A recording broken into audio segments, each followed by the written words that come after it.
Hi friends, welcome back to my channel. ఈరోజు మీకు ఈ సీరియల్లో ఏం జరిగిందో తెలుసుకోవాలి అనుకుంటున్నారా? అయితే వెంటనే మనం సీరియల్లోకి వెళ్ళిపోదాం. ఇంకా కావ్య అయితే ఇందిరాదేవిని భోజనం తినడానికి డైనింగ్ టేబుల్ దగ్గరికి తీసుకొస్తుంది. కానీ రుద్రాణి మాత్రం ఆస్తి కోసం ధాన్యలక్ష్మిని రెచ్చగొడుతుంది. ధాన్యలక్ష్మి ఇప్పుడు నేను అడగను అని చెప్పి ఇబ్బంది పడుతుంటే ఇక ఉండబట్టలేక తనే ఆస్తిని పంపకాలు చేయమని అడిగేస్తుంది.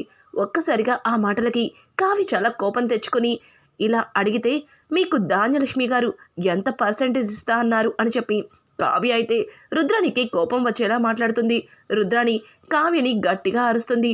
ఇక అలాగే ధాన్యలక్ష్మి కూడా కావ్యని నోటికి వచ్చినట్టు మాట్లాడి, అసలు నీకు ఇంటికి సంబంధం ఏముంది అని చెప్పి ఇంకా కావ్యని నిలదీస్తుంది. దాంతో అపర్ణ అయితే కావ్య నేను ఇంటికి ఎలా అయితే పెద్ద కోడలిగా వచ్చానో తను కూడా ఇంటికి అలానే పెద్ద కోడలిగా వచ్చింది. నువ్వు తనని ఎవరు అని అడగడం ఏమీ బాగాలేదు ధాన్యం అని చెప్పడంతో ఆ మాటలకి ధాన్యలక్ష్మి, తను ఈ ఇంటి పెద్ద కోడలని మీరంటే సరిపోదు, తన భర్త తనని భార్యగా అంగీకరించాలి. అలాగే ఈ కుటుంబ పెద్దలు ఇంటి గౌరవం కోసం తనని ఇక్కడికి తీసుకొచ్చారు. అంతేగాని తన భర్త ఇష్టపూర్వకంగా తన భార్యగా ఇంటికి తీసుకురాలేదు. అయినా నా కుటుంబ వ్యవహారాల్లో తను తలదూర్చడం నాకేమాత్రం కూడా నచ్చలేదు అని చెప్పి ఇంకా కావ్యని నిందిస్తూ ఉంటే ఆ మాటలకి స్వప్న అయితే, అదేంటి నా చెల్లెల్ని అలాగే నా పుట్టింటి వారిని మీ ఇష్టం వచ్చినట్టు మాట్లాడి అవమానిస్తున్నారు. అసలు పెళ్ళై వచ్చిన దగ్గర నుంచి చూస్తున్నాను, ఏ రోజు కూడా మీరు మీ పుట్టింటికి వెళ్ళలేదేంటి, ఒక్కసారి కూడా వాళ్ళు మిమ్మల్ని చూడటానికి రాలేదేంటి అని చెప్పి ఇక స్వప్న అయితే ఆ ధాన్యలక్ష్మిని మీ పుట్టింటి వారు అంతా లేని స్థితిలో ఉన్నారా అని చెప్పి ఇక స్వప్న అవమానిస్తుంది. స్వప్న మాటలకి ధాన్యలక్ష్మి స్వప్న అని గట్టిగా అరవడంతో ఇంకా సుభాష్ అయితే, ఏంటమ్మా ధాన్యలక్ష్మి స్వప్నని అంత గట్టిగా అరుస్తున్నావు, అసలు స్వప్న అన్నదానిలో తప్పేముంది? పెళ్ళైన దగ్గర నుంచి నా తమ్ముడిని ఏ రోజన్నా నీ పుట్టింటి వారు అల్లుడిగా చూసారా? అల్లుడికి చేయవలసిన మర్యాదలు చేశారా? ఒక పండక్కి పబ్బానికి పిలిచిందే లేదు. అట్లాంటిది నువ్వు నా కోడలి పుట్టింటి గురించి మాట్లాడుతున్నావా? అసలు ఎందుకమ్మా, ఎందుకు అనవసరమైన గొడవలు అని చెప్పి సుభాష్ అయితే ధాన్యలక్ష్మికి బుద్ధి చెప్తాడు. ఇక పక్కన ఉన్న ప్రకాశం, చూడు ఇంకొక మాట మాట్లాడావంటే నీ పుట్టింటి వాళ్ళ గురించి అన్ని బండారాలు బయట పెడతాను అని చెప్పి ప్రకాశం అయితే ఇంకా ధాన్యలక్ష్మి నోరు మూయిస్తాడు. పక్కన ఉన్న రుద్రాని, ఆపండి, మీరు కావాలని అందరూ కలిసి ధాన్యలక్ష్మి నోరు మూయించాలనుకుంటున్నారు. అయినా తేల్చవలసింది తేల్చకుండా ఈ అనవసరమైన ఆర్గ్యుమెంట్స్ ఏంటి అని చెప్పి ఇక రుద్రాని మాట్లాడుతుంటే ఇంతలో ఇందిరాదేవి, ఆపండి ఆపండి అని గట్టిగా అరుస్తూ లేచి నుంచుంటుంది. అసలు అసలు మీరు కడుపుకి అన్నం తింటున్నారా, గడ్డి తింటున్నారా? అక్కడ పెద్ద అయినా లేవలేని పరిస్థితుల్లో ఒక ఉలుకు పలుకు లేకుండా సజీవంగా పడి ఉంటే ఇక్కడ ఆస్తుల కోసం కొట్టుకోవడానికి మీకు సిగ్గు లేదా? అవును ధాన్యలక్ష్మి, నీకు మా ఆయన ఏమవుతారు చెప్పు, ఏమవుతారు అని అడగడంతో ఇక ధాన్యలక్ష్మి, అది మావయ్య గారు అని చెప్పి ఇక ధాన్యలక్ష్మి సీతారామని మావయ్య గారు అంటుంది. మరి నీ భర్తకి తండ్రి చావు బతుకుల్లో కొట్టు మిట్టాడుతుంటే ఇక్కడ ఆస్తుల పంపకం చేయలేదని ఇదిగో ఈ మందర పక్కన చేరి గొడవలు పడటానికి సిగ్గనిపించట్లేదా? రుద్రాణి, నిన్ను తండ్రి లేని పిల్లని చేరతీసి కన్న కూతురి హోదాని ఇచ్చి ఈ ఇంట్లో మహారాణిలా చూసుకుంటున్నాం. కానీ నువ్వు కనీసం పెంచిన విశ్వాసం కూడా లేకుండా ఇట్లా గొడవల్ని పెద్దవి చేస్తున్నావు. నీలాంటి దాన్ని ఎందుకు పెంచానా, నీలాంటి దాన్ని ఎందుకు నా ఇంట్లో కూతురు స్థానంలో ఉంచానా అని నాకిప్పుడు సిగ్గేస్తుంది. ఛీ, నా భర్త అక్కడ కొట్టుమిట్టాడుతుంటే ఇక్కడ మీరు ఆస్తుల కోసం కొట్టుకుంటున్నారు. ఈ ఇంటి మూల స్తంభం, దుగ్గిరాల వారసత్వ పునాది అట్లాంటి వ్యక్తి సజీవంగా పడి ఉంటే మీరు మీ మాటలు వింటుంటే నాకు చాలా కోపం వస్తుంది. ఇదిగో ఇలాగే మీరు కొట్టుకుంటే అక్కడ నా భర్తకి ఏదైనా జరగరాంది జరిగితే ఒక్క క్షణం కూడా ఆలోచించను. నా భర్త తర్వాత ఈ ఆస్తి మొత్తం నాకే చెందుతుంది. దీన్ని తీసుకెళ్ళి అనాథాశ్రమానికి రాసేస్తాను అని చెప్పి ఇంకా ఇందిరాదేవి అయితే అందరి ముందు గట్టిగా అరిచి అక్కడి నుంచి లేచి వెళ్ళిపోతుంది. అలా వెళ్ళిపోవడంతో కావ్య, మా అమ్మమ్మగారు ఆగండి ఆగండి, భోంచేయలేదు అని చెప్పి ఇక కావ్య అయితే పెద్దావిడ్ని ఎంత ఆపినా తను తన గదిలోకి వెళ్ళి తలుపు వేసుకుంటుంది. ఇక అపర్ణ అయితే ఇప్పుడు మీకు సంతోషమేనా? అత్తయ్య గారు మావయ్య గారి పరిస్థితికి పదే పదే తలుచుకుని తనలో తను కుంగిపోతున్నారు. ఉదయం నుంచి ఆవిడ పచ్చి మంచినీళ్ళు కూడా త్రాగలేదు. కనీసం ఆవిడ బీపీ టాబ్లెట్స్ కూడా వేసుకోలేదు. అయినా మీకు అవేమీ పట్టవు. మీరు ఆస్తుల కోసం గొడవలు పడతారు. ఛీ, ఇట్లాంటి మనుషులతోన ఇన్నాళ్ళ నుంచి కలిసున్నది అని చెప్పి అపర్ణ కూడా వాళ్ళందరినీ అసహ్యించుకొని అక్కడి నుంచి వెళ్ళిపోతుంది. ఇంకా సుభాష్ అలాగే ప్రకాశం కూడా అసహ్యించుకొని వెళ్ళిపోతారు. స్వప్న అయితే, అయ్యో ఏంటి, మీరు కోరుకున్నది జరిగింది. ఇక్కడ టేబుల్ మీద ఉన్న ఫుడ్ మొత్తం మీకే, కడుపు నిండా సిగ్గు లేకుండా తినండి అని చెప్పి ఇంకా స్వప్న అయితే రుద్రాని అలాగే ధాన్యలక్ష్మిలు ఇద్దరికి చీవాట్లు పెట్టి అక్కడి నుంచి వెళ్ళిపోతుంది. ఇక కావ్య అయితే గదిలోకి వెళ్ళేసరికి రాజ్ కావ్యని ఆగు అని గట్టిగా అరుస్తాడు. ఒక్కసారిగా కావ్య ఏంటి అన్నట్టుగా రాజ్ వైపు చూస్తుంది. చూడు, నువ్వు ఈ ఇంట్లో కోడలిగా అలాగే పెద్దవాళ్ళకి మనవరాలిగా అడుగు పెట్టావేమో, కానీ నా భార్యగా ఈ ఇంట్లో నీకు ఎట్లాంటి స్థానం లేదు. ఇంకొక మాట, నిన్ను ఎన్నటికీ నేను భార్యగా అంగీకరించను అని అంటుంటే ఇక కావ్య తట్టుకోలేక లోపలికి వచ్చి, అసలు ఊరుకుంటుంటే రెచ్చిపోతున్నారేంటి? మీరు నన్ను భార్యగా ఒప్పుకోవడం కాదు. ఒకవేళ నన్ను మీరు భార్యగా ఒప్పుకున్నా మీరు నన్ను భార్యగా ఒప్పుకోవడం కాదు, నేనే మీకు భార్యగా అస్సలు ఒప్పుకోను. పైగా మీతో నాకున్న బంధం ఇన్ని రోజులు ఆ దేవుడు వేసిన బ్రహ్మముడని అపోహలో ఉన్నాను. కానీ ఈ రోజుతో మీకు నాకు ఉన్న బంధం ఈ 4 గోడల మధ్య. ఇక మీరు నన్ను భార్యగా అంగీకరించి దగ్గరకు తీసుకున్నా నేను మాత్రం ఎన్నటికీ మీకు ఆ స్థానంలో నిలబడను అని చెప్పి కావ్య అయితే రాజ్ని చాలా ఘోరంగానే అవమానిస్తుంది. ఒక్కసారిగా రాజ్కి ఏమీ అర్థం కాదు. ఏయ్ కళావతి, ఏం మాట్లాడుతున్నావు? అసలు బుద్ధి అని అంటే అవును, బుద్ధుండే మాట్లాడుతున్నాను. ఈ ఇంట్లో ఎన్ని అనర్థాలు జరుగుతున్నాయి. చివరికి తాతయ్య గారి పరిస్థితి ఎంతటికి దిగజారిపోయింది. అయినా మీ మొండితనం మూర్ఖత్వంతో మీరు మాట్లాడే మాటలు నాకు మీ మీద అసహ్యాన్ని పెంచింది. ఛీ, ఇంకా మిమ్మల్ని భర్తగా ఎన్నాళ్ళు అనుభవించాలో అని చెప్పి కావ్య అయితే రాజ్ని అసహ్యించుకొని అక్కడి నుంచి బయటికి వెళ్ళిపోతుంది. ఒక్కసారిగా రాజ్కి ఏమీ అర్థం కాదు. ఇక తన ఒంట్లో ఉన్న అంతరాత్మ బయటికి వచ్చి, అయ్యిందా, బాగా అయ్యిందా, ఇప్పుడు ఏడవరా, మూల కూర్చుని ముసుగేసుకొని, ఛీ, నువ్వు కళావతిని డామినేట్ చేయాలని, కళావతి మీద పెత్తనం చలాయించాలని ఏదేదో చేసావు కదా. ఇప్పుడు తనంతట తనే నిన్ను వద్దంటుంది. పైగా తాతయ్య గారి ఆరోగ్యం బాగోలేదని తెలిసిన తర్వాత కూడా ఇంకా నీ పొగరు చూపిస్తావేంట్రా? ఇప్పుడెవరికి చూపించుకుంటావో చూపించుకో. ఇది కనుక బయట ఎవరికైనా తెలిసిందంటే అందరూ ఛీ తూ అని మొహం మీద ఉమ్మేస్తారు అని అక్కడి నుంచి ఇంకా తన అంతరాత్మ రాజ్ని అసహించుకుంటుంది. రాజ్ కూడా జరిగిందంతా గుర్తు చేసుకుని తనలో తను ఏదో ఆలోచిస్తూ కనిపిస్తాడు. ఇక కొంతసేపటికి కావ్య కాస్త భోజనాన్ని పెట్టుకుని సీత ఇందిరాదేవి దగ్గరికైతే వెళ్తుంది. ఇందిరాదేవి తాతయ్య గారి ఫోటోని పక్కన పెట్టుకుని ఫోటో మీద చెయ్యి వేసి, బావా, నీకు ఇట్లాంటి పరిస్థితి వస్తుందని అస్సలు ఆలోచించలేదు బావా. ఇప్పుడే చెప్తున్నాను, నువ్వు తిరిగి మళ్ళీ ఆరోగ్యంగా ఈ ఇంట్లో అడుగు పెట్టాలి, లేకపోతే ఈ చిట్టి ఏదేదో చేస్తుంది అని చెప్పి ఇంకా ఇందిరాదేవి అయితే తన మనసులో ప్రేమని బాధని ఆ ఫోటోకి చెప్పుకుంటూ తనలో తను కుమిలిపోతుంది. ఇక కావ్య అయితే భోజనం ప్లేట్ని తీసుకెళ్ళి అమ్మమ్మగారు అని పిలవడంతో ఇక కావ్య ఇంకా ఏం మిగిలిపోయాయమ్మా, బయటికి తీసుకెళ్ళి అందరి దగ్గర నన్ను ఆ గొడవల్ని చూసే ఓపిక ఇక నాకు లేదు అని చెప్పి ఇందిరాదేవి తన మనసులో బాధని కావ్యకి చెబుతూ ఉంటే, కావ్య, అమ్మమ్మగారు, ఇంట్లో వాళ్ళ గురించి మీకు తెలియంది కాదు.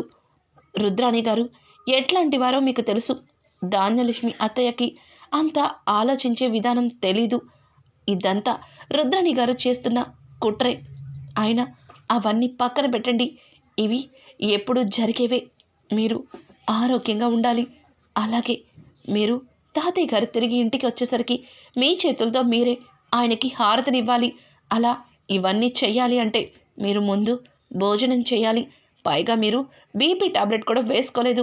రండి భోంచేయండి అని చెప్పి కావ్య అయితే భోజనం ప్లేట్ని ఇందిరాదేవి చేతిలో పెడుతుంటే, అమ్మ కావ్య, వద్దమ్మా, నాకు ఆకలిగా లేదమ్మా, నేను తినను అని చెప్పి ఇక ఇందిరాదేవి తిననని మొండికేస్తుంటే, కావ్య, అమ్మమ్మగారు, నా మాట వినండి. మీరిలా బాధపడుతూ ఉంటే అది చూస్తూ మేము ఎలా ఉంటామనుకుంటున్నారు? ఇంట్లో మిమ్మల్ని చూసే అందరూ కాస్త ధైర్యంగా ఉన్నారు. ఇప్పుడు మీరు ఇంతలా కృంగిపోతున్నారని తెలిస్తే ఇంట్లో వాళ్ళు ఇంకా దిగజారిపోతారు. నా మాట వినండి.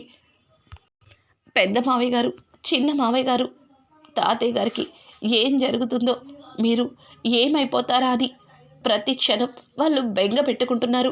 కనీసం మీ అబ్బాయిల గురించినా ఆలోచించి మీరు కాస్త ధైర్యంగా ఉండాలి. నేను చెప్తున్నాను కదా, తాతయ్య గారికి ఏమీ కాదు. ఆయన నవ్వుతూ తిరిగి మళ్ళీ ఇంటికి వస్తారు అని చెప్పి ఇక కావ్య చెప్పిన మాటలకి ఇందిరాదేవి ఇంకా ఏం మాట్లాడకుండా ఆ భోజనాన్ని తీసుకుని తింటూ ఉంటుంది. అది చూసిన కావ్య కళ్ళనీళ్ళు తుడుచుకొని సంతోషిస్తుంది. ఇదంతా దొంగచాటుగా చూస్తున్న రాజైతే చాలా ఆనందపడతాడు. కానీ కావ్య విషయంలో రాజెందుకు అంత క్రూరంగా ఉన్నాడో అదే అర్థం కావట్లేదు. ఇక ఇక్కడ చూస్తే అపర్ణ గదిలో కూర్చుని తనలో తను కుమిలిపోతుంది. ఇంతలో సుభాష్ వచ్చి అపర్ణ అని అపర్ణ భుజం మీద చెయ్యి వేయటంతో అపర్ణ సుభాష్ భుజం మీద తలపెట్టి ఏవండి అని చెప్పి ఇంకా చాలా బాధపడుతుంది. ఊరుకో అపర్ణ, బాధపడకు అని చెప్పి ఇక అపర్ణకి ధైర్యం చెప్తాడు. కానీ అపర్ణ సుభాష్తో మాట్లాడుతూ, ఏంటండి ఇంట్లో జరుగుతున్న ఈ గందరగోళం? నాకు ఏమీ అర్థం కావట్లేదు. తిన్నింటి వాసాలే లెక్క పెట్టినట్టు రుద్రాణి అనుక్షణం ఇట్లాంటి గొడవలు పెడుతుందని అస్సలు ఊహించలేదు. ధాన్యలక్ష్మి ఆ రుద్రాణి మాటలు పట్టుకుని ఎట్లాంటి గొడవ చేస్తుందో చూశారు కదా అని చెప్పి ఇక అపర్ణ సుభాష్తో మాట్లాడుతుంది. అలా వాళ్ళు మాట్లాడుకుంటూ ఇక నిద్రపోతారు. ఉదయాన్నే కావ్య అందరికీ కాఫీలు కలిపి ఇస్తుంది. ఇంతలో రుద్రాణి ధాన్యలక్ష్మి దగ్గరికి వెళ్ళి, ఏంటి ధాన్యలక్ష్మి, తీరిగ్గా కావ్య కాఫీ ఇస్తుంటే తాగుతూ రిలాక్స్ అవుతున్నావా అని అడగడంతో దానికి ధాన్యలక్ష్మి, మరి ఏం చేయమంటావు? ఏం చేసినా అందరూ నిన్ను నన్ను కలిసి దుమ్మెత్తి పోస్తున్నారు. రాత్రి జరిగింది ఇంకా మర్చిపోయావా అని అనడంతో, చూడు ధాన్యలక్ష్మి, నువ్వు ఇలాగే సైలెంట్గా ఉంటే వాళ్ళు ఆస్తిని ఎన్నటికీ ముక్కలు చేరు. అక్కడ నీ కొడుకు ఎప్పుడు కూలివాడిలాగా పని చేసుకుంటాడు. నాన్నకి 4 రోజుల్లో తగ్గిపోయి ఇంటికి వచ్చేస్తాడు. ఇక్కడ ఈ ఇంటిని కావ్య మహారాణిలా ఏలుతుంది. అక్కడ ఆఫీస్లో రాజేమో రాజ్యాన్ని ఏలుతాడు. ఇక నీ కొడుకు వీళ్ళకి ఊడిగం చేస్తాడు. ఒక విధంగా ఇప్పుడు కూడా అదే చేస్తున్నాడు కదా.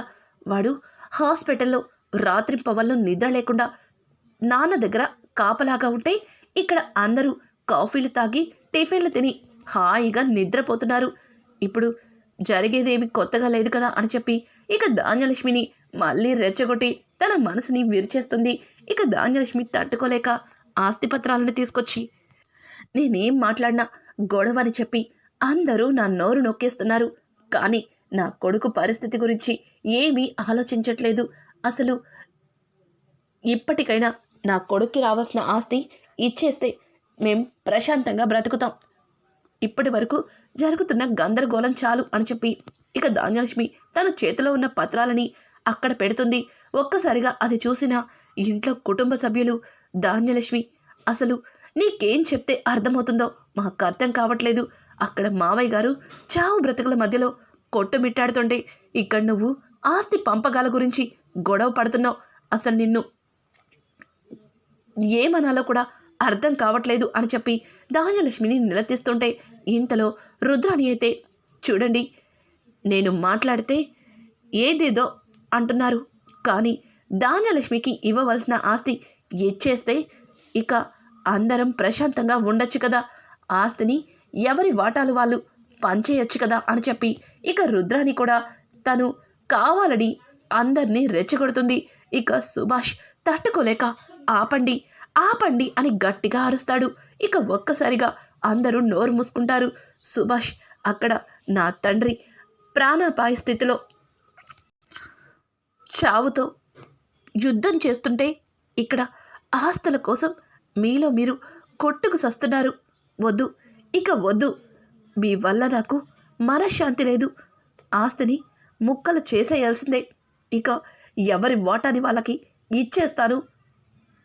ప్రకాశం, నువ్వు లాయర్ని పిలిపించు అని చెప్పి సుభాష్ చెప్పిన మాటలకి ఒక్కసారిగా ప్రకాశం, అన్నయ్య ఏం మాట్లాడుతున్నావు? దానికంటే బుద్ధి లేదు. నువ్వేంటి ఇట్లాంటి నిర్ణయం తీసుకున్నావు? నాన్న ఇట్లాంటి పరిస్థితుల్లో ఉంటే నువ్వు ఇలాంటి నిర్ణయం అని అంటుంటే, చూడు ప్రకాశం, నాన్న అట్లాంటి పరిస్థితుల్లో ఉన్నాడని ఎవరు ఆలోచిస్తున్నారు చెప్పు? నీ భార్య నోటికి వచ్చినట్టు మాట్లాడుతుంది. తన నోటికి అదుపు లేదు. కనీసం భర్తగా తనకి ఏమైనా నచ్చ చెప్పగలుగుతున్నావా చెప్పు? నువ్వే కనుక సవ్యంగా ఉంటే తను ఈ రకంగా మా అందరినీ నిలదీయదు అని చెప్పి సుభాష్ అయితే ప్రకాశానికి గడ్డి పెడతాడు. ఇక ప్రకాశం తట్టుకోలేక ధాన్యలక్ష్మి చెంప పగల కొడతాడు. ధాన్యలక్ష్మి, చూడండి, మీరు నన్ను కొట్టండి, తిట్టండి, చంపేయండి, కానీ నా కొడుక్కి రావాల్సిన ఆస్తి ఇవ్వకపోతే ఇచ్చే వరకు కూడా నేను ఇలాగే గొడవ పడుతూనే ఉంటాను అని చెప్పి ఇక ధాన్యలక్ష్మి అక్కడి నుంచి వెళ్ళిపోతుంది. ప్రకాశం, నువ్వు ధాన్యలక్ష్మి మీద చేయి చేసుకున్నంత మాత్రాన ఈ గొడవలు సర్దు మనకు, ముందు లాయర్ని పిలిపించు అని చెప్పి ఇక అక్కడి నుంచి సుభాష్ వెళ్ళిపోతుంటాడు. ఇంతలో కావ్య, అత్తయ్య గారు, ఏంటి పరిస్థితి? అసలు ఇంట్లో ఏం జరుగుతుంది? తాతయ్య గారు ఏదైతే జరగకూడదు అనుకున్నారో ఇప్పుడు అదే జరుగుతుంది. దీన్ని మనం ఆపలేమా అని అంటూ ఉంటే ఇక అపర్ణ, చూడు కావ్య, ఇంతవరకు ఈ ఆస్తి ఉమ్మడిగా ఉండాలి, ఈ కుటుంబం కలిసిమెలిసి సంతోషంగా ఉండాలని తాతయ్య గారితో పాటు నేను నువ్వు కోరుకున్నాం. కానీ అది రుద్రాణి వల్ల జరిగేలా లేదు. ఏం జరుగుతుందో చూద్దాం అని చెప్పి అపర్ణ కూడా అక్కడి నుంచి వెళ్ళిపోతుంది. ఇక ఇంతలో కావ్య రాజ్ దగ్గరికి వెళ్తుంది. ఏవండి, ఇంట్లో జరుగుతుందేది మీకు కనిపించట్లేదా, వినిపించట్లేదా? మీరు ఇలా మౌనంగా ఉన్నారేంటి అని అడగడంతో ఆ మాటలకి రాజ్, చూడు, డాడీ తీసుకున్న నిర్ణయమే నాకు కూడా కరెక్ట్ అనిపిస్తుంది. ఈరోజు తాతయ్యకి అట్లాంటి పరిస్థితి రావడానికి ఒక అందుకు కారణం ఇదిగో ఈ గొడవలే కదా అని చెప్పి ఇంకా రాజ్ అయితే చెప్పడంతో రాజ్ చెప్పిన మాటలకి ఒక్కసారిగా కావ్య షాక్ అయిపోతుంది. ఇక కావ్య అయితే రాజ్తో మాట్లాడుతూ, చూడండి తాతయ్య గారు ఆఖరిసారిగా నా చేతిలో చెయ్యేసి నా దగ్గర ఒక మాట తీసుకున్నారు. ఈ కుటుంబం ముక్కలవ్వకూడదు, అలాగే ఈ ఆస్తి ఉమ్మడిగా ఉండాలి, ఈ కుటుంబాన్ని ముక్కలు కాకుండా చూసుకోమని నా దగ్గర మాట తీసుకున్నారు. తాతయ్య గారికి ఇచ్చిన మాట ప్రకారం ఈ కుటుంబాన్ని ముక్కలు కానివ్వను, ఆస్తి పంపకాలు జరగనివ్వను. నా గొంతులో ఊపిరినంత వరకు ఈ కుటుంబాన్ని ఉమ్మడిగా ఉంచడానికి ప్రయత్నిస్తాను అని చెప్పి కావ్య అక్కడి నుంచి వెళ్ళిపోతుంటే ఇక రాజైతే, నేను ఇంతలా నిన్ను అసహ్యించుకుంటున్నాను, భార్యగా కూడా నిన్ను చూడటం లేదు, కానీ నా కోసం, నా కుటుంబం కోసం ఇంతలాగా ప్రాధేయపడుతున్నావు. నీలాంటి భార్య దొరకడం నిజంగా నేను చేసుకున్న అదృష్టం అని చెప్పి రాజ్ తన మనసులో ఆలోచిస్తూ ఉంటాడు. అసలు ఇంత గందరగోళం జరుగుతున్నా, కావ్య ఇంటికి ఇంత మంచి చేస్తున్నా రాజెందుకు కావ్యని అసలు భార్యగా అంగీకరించట్లేదు? అసలు రాజ్ మనసులో ఏం దురుద్దేశం ఉంది? ఇక సీతారామయ్య తిరిగి మళ్ళీ ప్రాణాలతో ఇంటికి వస్తారా, లేకపోతే రుద్రాణి సీతారామయ్య చావుకి కారణం కాబోతుందా? ఇట్లాంటి లేటెస్ట్ ఎపిసోడ్స్ మీకు మరిన్ని కావాలి అనుకుంటే మా ఛానల్ని సబ్స్క్రైబ్ చేసుకోవడం మాత్రం మర్చిపోకండి. Thanks for watching.